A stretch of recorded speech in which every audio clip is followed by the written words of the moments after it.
First, this video is not about Tinubu, it's actually about you. It's about how you can come out of your struggles.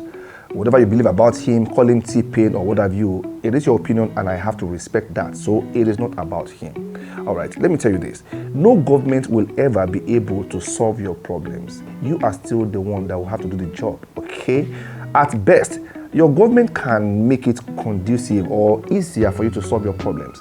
At worst, your government can compound your problems. So you call him T-Pain or what have you. That is entirely your own opinion about this.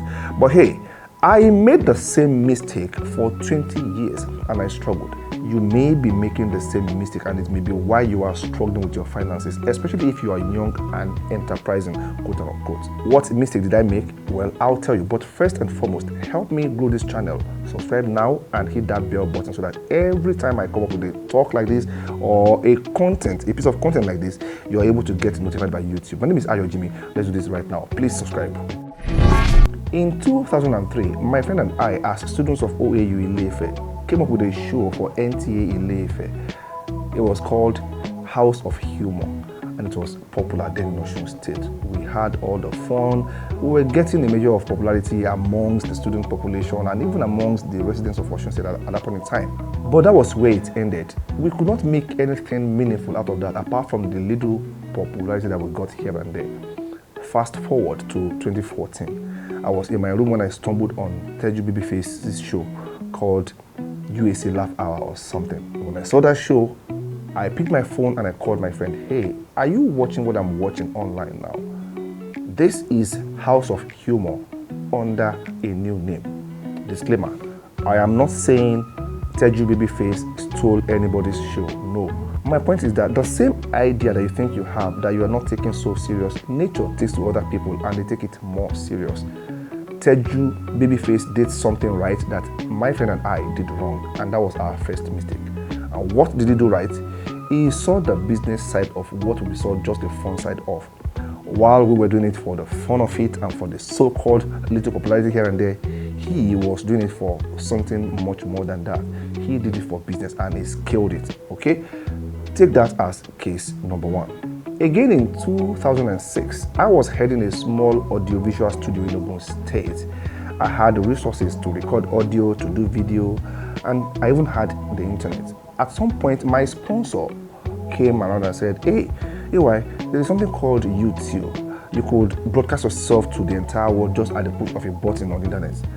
At that point in time, my spirit could not comprehend what he was saying. YouTube, who does that help? I was focused on joining a terrestrial TV station to push my ideas when YouTube was literally begging everybody to come on board. That proved to be a very big mistake on my part. Fast forward to today, YouTube is perhaps the biggest audiovisual platform anywhere in the world. Those who started back then when I couldn't really understand what the man was saying are called influencers. I keep asking myself, in what ways would my life have changed if I had embraced that call? But hey, I was too myopic to see the possibility of the future. I was too narrow-minded to see that I could become something better or someone better if only I embraced new opportunities, if only I was elastic enough to, do something new and try something new. I was comfortable in my comfort zone. If I can say that, I was very, very comfortable, okay? And that proved to be a mistake, a big one. So why do Nigerians struggle and why are you probably struggling? It's either you're not able to spot opportunities, you're not able to take opportunities, or you're not able to scale opportunities. Those were the profound mistakes that I made back then for 20 years until I outgrew them. The other mistake you may be making that is probably making you struggle financially today is that you are greeting new knowledge with disdain as against curiosity. When something new is introduced to you, do you always say, hey, it's not my thing?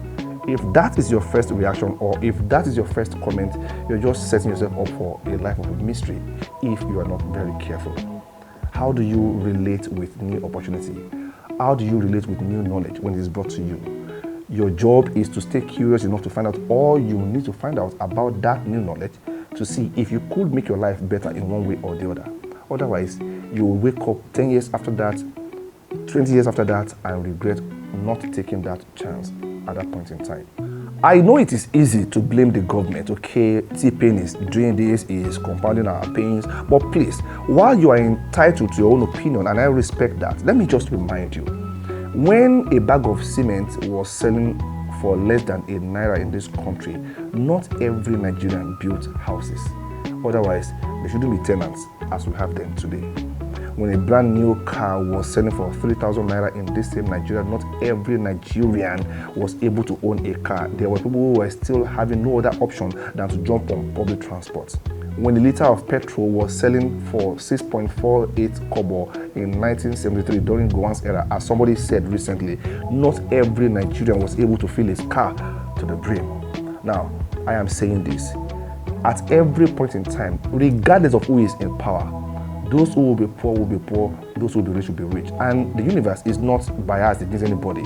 If you have all it takes to tap into opportunities, either in boom or in doom, you will be able to make money. Even as bad as this economy that we are in is, those who have the discipline to look deep, think deeply, and spot opportunities in people's problems, they are still making the money that you and I are not making. It is not just enough for us to stay on social media and complain and rant all day long. Beyond ranting, beyond complaining, let us look inward. What talents do you have in you that God has deposited in you? A, take it up. Scale it up to the point of business. Ask questions. How can I take this talent to become a major income earner for me? It is not just enough for your friends and families and loved ones to clap for you. No, let the world pay you for what you can do that no other person can do. When Jonathan was there, we complained about Jonathan. We wanted something new, anything apart from Jonathan. Buhari came into power and we saw that, oh, Jonathan was better. When Buhari was there, we complained that we needed change. Okay, now we have a new change. You are calling it T-Pain and what have you. When a new president gets there tomorrow or when next he gets there, trust me, some will still look back at today and say, hey, even in T-Pain's era, we did something better than this. My point is this: it takes discipline to be able to own the future.